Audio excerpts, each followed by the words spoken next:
වහන්සේ දුපූජාවක් වශයෙන් මේ මහා පුණ්‍ය භූමිය නිර්මාණය කරන්නේ විනීත ව්‍යක්ත විචාරද බහුශ්‍රත ධර්මතර ගම්මානගම පටිපන්න උතුම් සංඝසෝවන ගුණයන්ගෙන් පෝෂිත වික්ෂු පරපුරක් බිහි කරන්නට ඒ වගේම මේ වික්ෂු පරපුරේ ධර්මානු අවවාද පිළිගන්නා දායක පිරිසක් බිහි කරන්නටයි. ඉතින් ඒ අරමුණ සඳහා ආරම්භ කළ පින්කම් අතරින් එකක් තමයි වස්සාන සමයේ පුරා විඳින ධර්ම දේශනා මාලාවක් පැවැත්වීම.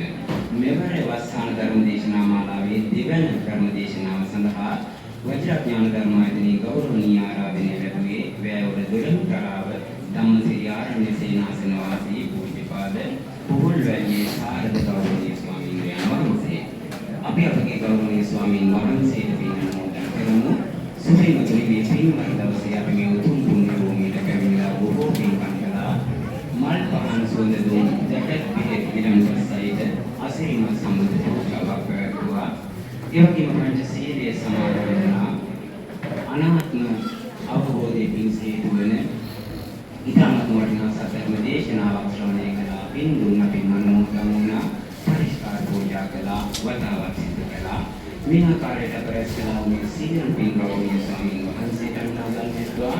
උන්වහන්සේ සිදු කරන සාසනික සමාජීය ජාතික මෙහෙවර තව බොහෝ කාලයක් හේතු කරගෙන යාමට ඇති ශක්තිය ධෛර්යය වීර්ය බලය ලැබේවා.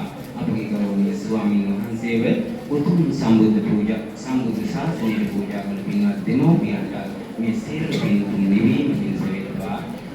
ගෞරවනීය ස්වාමීන් වහන්සේ පතන බෝධියකින් ධර්ම අවබෝධය ලබා ගැනීමට මේ සියලු පින් හේතු වාසනා